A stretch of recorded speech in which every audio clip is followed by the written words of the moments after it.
Trump is not submitting his nominees' names to the traditional FBI background investigation, which the agency's been doing since Dwight Eisenhower. So he's trying to do an end around.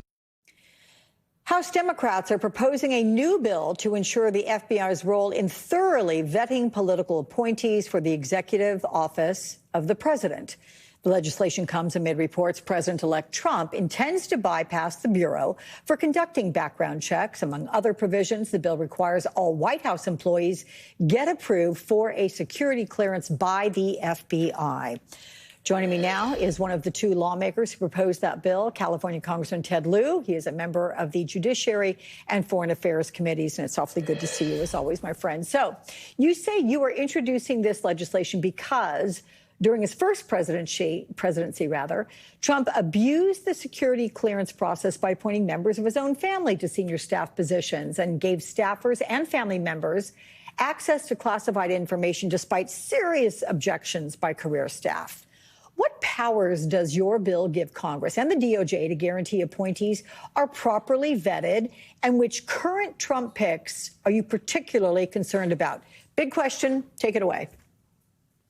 Thank you, Alex, for your question. I'm honored to co-lead this legislation by Congressman Don Beyer, and our legislation will require FBI background checks for employees of the Executive Office of the President.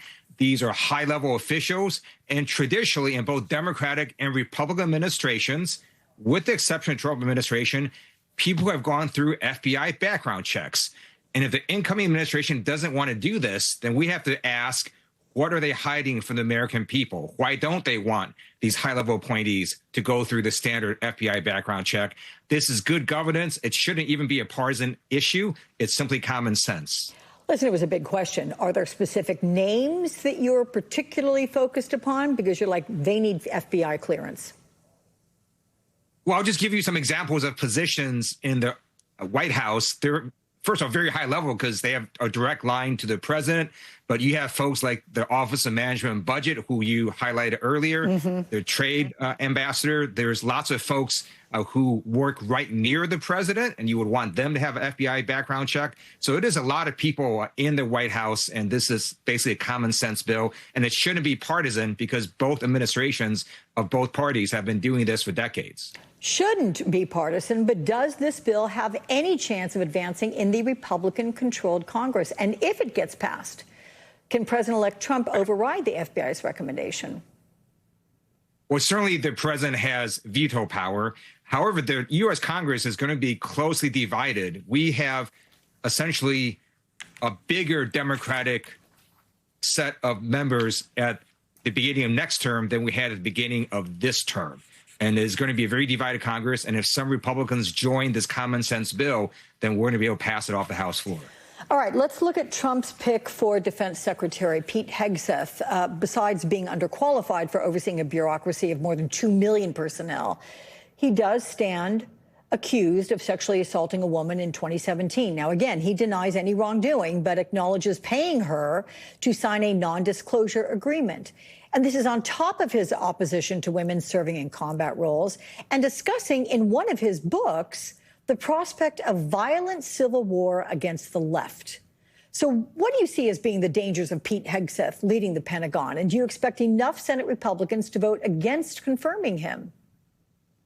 Mr. Hegseth has very extreme views. This police report is public. I encourage people to go read it.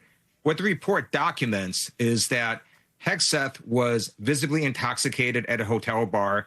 He was already acting inappropriately towards a number of women. And then the report talks about how the alleged victim alleges a sexual assault at his hotel room later that evening. It is a big red flag that he then paid the woman money and had her sign a non-disclosure agreement. I urge the U.S. Senate to carefully review that police report and to ask all the appropriate questions. And then, just in terms of qualifications, the Department of Defense is one of the largest employers in the world at over 2.9 million employees. Hegseth has virtually no management experience. He's never led any organization at scale. Being a Fox TV personality is a very different skill set than running one of the most important and largest organizations in America, the Department of Defense. Yeah, let's stick with the DOD because NBC News reports that President-elect Trump plans to sign up to 5 executive orders addressing illegal immigration and signaled that he will use the U.S. military to help carry out the largest deportation in U.S. history. What are your biggest concerns about this, how it would be done? And what is your reaction to Trump's pick for border czar Tom Homan, who has promised shock and awe on day one and threatened sanctuary cities who don't cooperate? The United States military can be used to help with borders, right? We can prevent foreigners from entering our borders with the United States military, but to then go within the borders and enforce essentially what's domestic law for deportations, my view is that violates the Policy Comitatus Act, which is existing federal law that prevents the U.S. military from being used for domestic law enforcement functions. So I don't believe that that will be constitutional. That will be litigated in the courts. But both Democratic and Republican administrations have used U.S. military personnel assets to help secure our borders. So that is something that certainly the incoming president can do if he wants to. Let's pivot a bit because this week Russia escalated tensions with the West, firing a new experimental ballistic missile at Ukraine, and it has the capability of carrying multiple nuclear warheads. Russia's also lowered the threshold for its use of nuclear weapons, and this is after the Biden administration allowed Ukraine to use U.S.-made long-range weapons inside of Russia. President-elect Trump has vowed to very swiftly end the conflict when he takes office. Whether he's able to do it, we'll see. But with Russia gaining the upper hand on the battlefield, what are your concerns for Ukraine with Trump about to take office, and what could a Trump-brokered deal with Vladimir Putin look like? I urge Russia to de-escalate. They should not be targeting civilian infrastructure. And at the same time, we need to make sure that Ukraine has everything they need to continue to defend themselves against an illegal Russia invasion. I also note that Russia worked with North Korea. Now they're North Korean troops. They're fighting against Ukrainians, and that is an unnecessary escalation.